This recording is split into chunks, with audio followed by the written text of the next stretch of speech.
मानवीय जीवन की कभी कभी छोटी सी चूक, छोटी सी भूल भी हमारे जीवन के लिए बहुत बड़ी लंबी यात्रा, उच्चतम यात्रा को कहीं रुकावट पैदा करने में कारण बन जाती है। नैष्ठिक ब्रह्मचारी जिन्होंने पिता की गरिमा अपने वचनों को याद करते हुए नैष्ठिक ब्रह्मचर्य से जीवन जिया, ऐसे भीष्माचार्य जी महाराज कुरुक्षेत्र के मैदान में 58 दिनों से बाण सैया पर पड़े हुए हैं। यही तक मैंने कल कथा निवेदन किया था। भगवान द्वारिकाधीश पांडवों को विजय प्राप्त कराने के बाद विजय महोत्सव हस्तिनापुर में मनाया जाता है।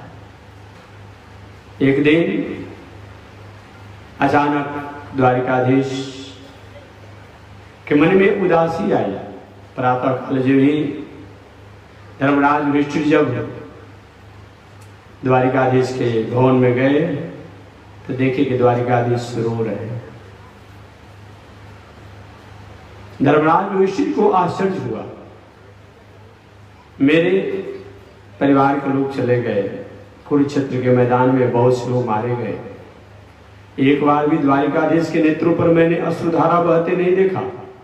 आज इस खुशहाली के अवसर पर द्वारिकाधीश रो रहे हैं। धर्मराज युधिष्ठिर ने प्रणाम किया, द्वारिकाधीश को प्रणाम मेरा स्वीकार हो, मैं धर्मराज राजा युधिष्ठिर आपको प्रणाम कर रहा हूं। नेत्र को खोले द्वारिकाधीश। धर्मराज युधिष्ठिर ने पूछा, गोविंद आप रो रहे हैं क्या? किसी हस्तिनापुर के लोगों ने कोई आपको अपमान कर दिया है क्या? हस्तिनापुर में द्वारिका जैसी कोई व्यवस्था में कोई कमी है क्या? द्वारिकापुर के लोग आपको याद आ रहे हैं क्या? किसी प्रकार की कष्ट आपको है? क्यों आप रो रहे हैं? द्वारिकाधीश ने कहा, युधिष्ठिर जहां तुम्हारे जैसा राजा हो फिर किस बात की कमी? हम रो नहीं रहे हैं, हमें कोई रुला रहा है। अच्छा महाराज, वो कौन रुला रहा है? कि वही कुरुवंश का सूर्य अस्ताचल की ओर जाने वाला है। पांडव वो हमको याद किए तो मेरी भी याद उनके तरफ चली गई। वे हमें याद करके रो रहे हैं तो मैं भी उनको याद करके आंसू बहा लिया। पांडव मैं तो कहना चाहूंगा कि कुरुवंश का सूर्य सभी लोग गए। सबसे पहले धर्मराज युधिष्ठिर ने प्रणाम किया और धर्मराज युधिष्ठिर के प्रणाम करने के बाद भीम दादा ने प्रणाम किया। भीम दादा के प्रणाम करने के बाद अर्जुन ने प्रणाम किया, नकुल सहदेव ने प्रणाम किया। ये तो बाण सैया पर पड़े हुए थे, टस से मस होना भी संभव नहीं था। भीष्माचार्य ने कहा, अर्जुन हाँ दादा, अरे अकेले आए हो, उनको कहां छोड़ दिया? अर्जुन कहे, दादा किन की बात करते हैं आप? हम सभी पांडव तो साथ ही में। अरे नहीं, पांडवों की बात मैं नहीं कर रहा हूं, उनको कहां छोड़ दिया? किनको दादा? किनके बारे में कह रहे हैं? अरे उन्हीं के बारे में कहते हैं जो कभी तुम अपना साला भी बना लेते हो, कभी अपना साथी भी बना लेते हो, कभी अपना सेवक भी बना लेते हो, कभी अपना संबंधी भी बना लेते हो, कभी भगवान भी बना लेते हो, कभी गुरु भी बना लेते हो। जानते हो कौन है वो? उनके बारे में बात कर रहा हूं। द्वारिकाधीश बगल में, अरे दादा हमको आपने याद किया? अरे हाँ हाँ गोविंद आइए, जब आए हैं तो पीछे क्यों सामने आइए ना। द्वारिकाधीश ने भीष्माचार्य को सिर झुकाकर प्रणाम किया। दादा ये पांडव लोग इस समय राजकाज की व्यवस्था करने में थोड़ी सी खिन्नता अनुभव कर रहे हैं, उदासी का अनुभव कर रहे हैं।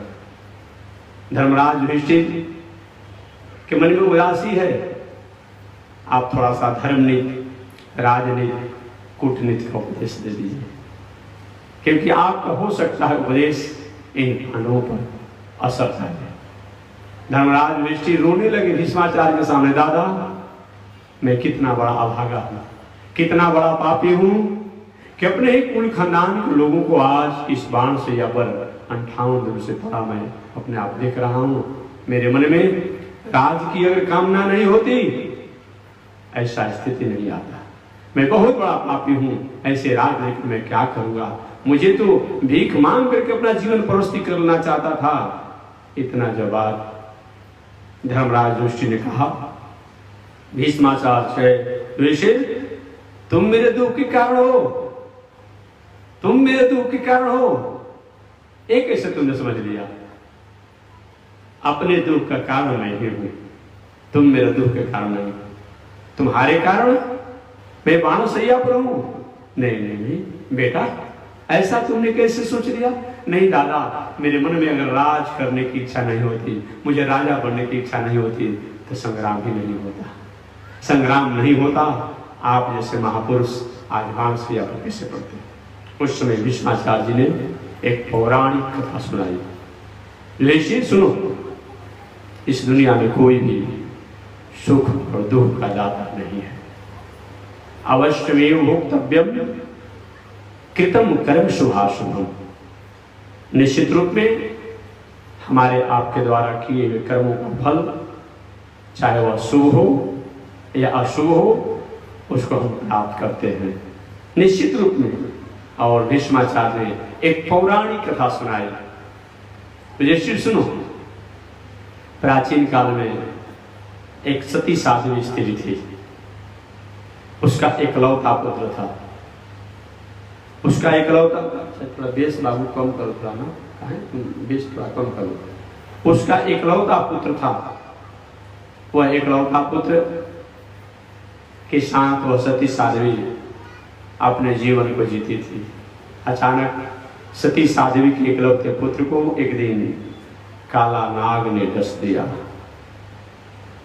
उसका एकलौता पुत्र मृत्यु को प्राप्त किया। वह रो रही थी, बिलख रही थी, आखिर मैंने कौन सा पाप किया जिस पाप के कारण मेरे इकलौते पुत्र को काला नाग ने काट दिया? मैंने अगर कोई पाप किया है तो मेरे पापों को बताया जाए, मैं प्रायश्चित करूंगी। और ऐसा मैंने पाप नहीं किया, आखिर मेरे पुत्रों को काला नाग ने क्यों काटा? रो रही थी, बिलख रही थी। लोग संतावना भी दे रहे थे कि ऐसा ही जगत का नियम है, क्या करोगे? अचानक उसी समय एक सपेरा आया और सपेरा ने आकर कहा, माता जी क्यों रो रही हो?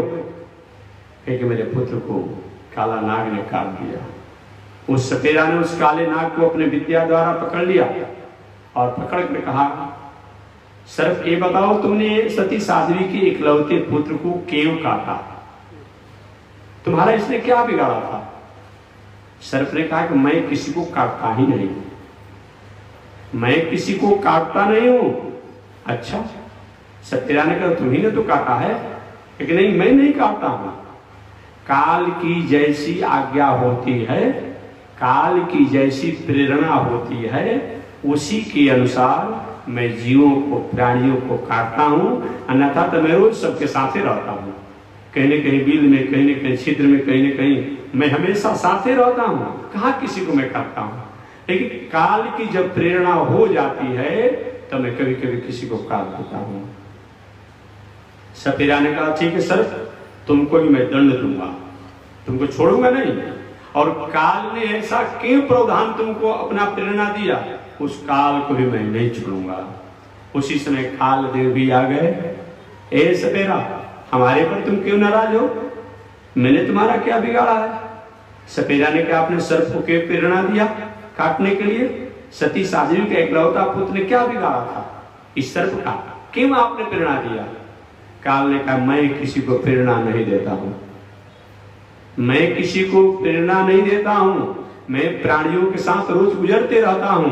अतवार, सोमवार, मंगल, बुध, बृहस्पति, शुक्र, शनिचर, घंटा, मिनट, सेकंड, रात, दिन, ये रोज गुजरते रहता है। क्या रोज घटने होती है? लेकिन कभी घटना हो जाता है। कभी कभी घटना हो जाता है। काल ने कहा कि मैं किसी को अपना कष्ट नहीं देता हूं, मैं तो हमेशा संसार के प्राणियों के साथ रहता हूं, जैसे मृत्यु देव की आज्ञा होती है वही मैं काम करता हूं। सपेरा ने कहा सर्प को भी नहीं छोड़ूंगा, काल आपको भी नहीं छोड़ूंगा, और मृत्यु देव को छोड़ने वाला नहीं हूं। मृत्यु देव ने ऐसा क्यों प्रावधान किया? मृत्यु देव भी वहीं पर आ गए, कहे सपेरा हमारे पर क्यों तुम नाराज हो? उन्होंने कहा कि आपने काल को क्यों ऐसा प्रेरित किया? मृत्युदेव ने कहा मैं काल को प्रेरित नहीं करता हूं, जैसे जमराज की आज्ञा होती है उसी के अनुसार मृत्यु का मैं प्रावधान करता हूं। मैं तो हमेशा रहता हूं, कहां रोज किसी को प्रणाम करता हूं, लेकिन जैसे जब जमराज की आज्ञा हो जाती है वही मैं काम करता हूं। तब सपेरा ने कहा सर्प को नहीं छोड़ूंगा, काल को नहीं छोड़ूंगा, मृत्यु को नहीं छोड़ूंगा और जमराज को भी नहीं छोड़ूंगा। ऐसा उन्होंने क्यों प्रावधान किया? उसी समय जमराज भी आ गए। अरे भले आदमी हमारे पर क्यों तुम नाराज हो? हमने तुम्हारा क्या बिगाड़ा है सपेरा? सपेरा ने कहा आपने ऐसा क्यों प्रेरित किया महाराज? मृत्यु देव को, काल को, सर्प को आपने क्यों प्रेरित किया? जमराज ने कहा मैं किसी को प्रेरित नहीं करता हूं, जैसे चित्रगुप्त जी की डायरी में जैसा केस और दंड का प्रावधान होता है वही मैं काम करता हूं, उसी के अनुसार दंड का विधान मैं करता हूं। तब उस सपेरा ने कहा मैं चित्रगुप्त को भी नहीं छोड़ूंगा। ऐसा उन्होंने डायरी में अपने आप दंड का विधान ही क्यों लिखा? सभी लोग डायरी में आ गए, चित्रगुप्त भी वहीं पर आ गए। अरे भले आदमी हमारे पर क्यों तुम नाराज हो? मैं इसी तरह से प्राणियों के दंड का विधान नहीं करता हूं, जैसा प्राणी कर्म करता है उसी के अनुसार एक दंड का विधान मैं करता हूं। यही बताना था। भीष्माचार्य जी ने धर्मराज युधिष्ठिर को यही उपदेश दिया। युधिष्ठिर तुम मेरे दुख के कारण रो रहे हो कि आज मेरे मन में राज की कामना नहीं होती, तो आज दादा से इस बाण से आप नहीं पड़े होते।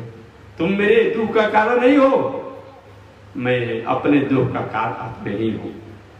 अपने दुख का कारण मैं अपने ही हूं, अपने दुख के कारण ही मैं अपने आप में इस धराधाम पर हूं। इस तरह से धर्मराज युधिष्ठिर को उपदेश देने के संभावना दिए कि बेटा ऐसा कभी मत विचार करना, कोई किसी के दुख का कारण नहीं। कोई माध्यम भले बन जाता है, कोई किसी के दुख का कारण नहीं है।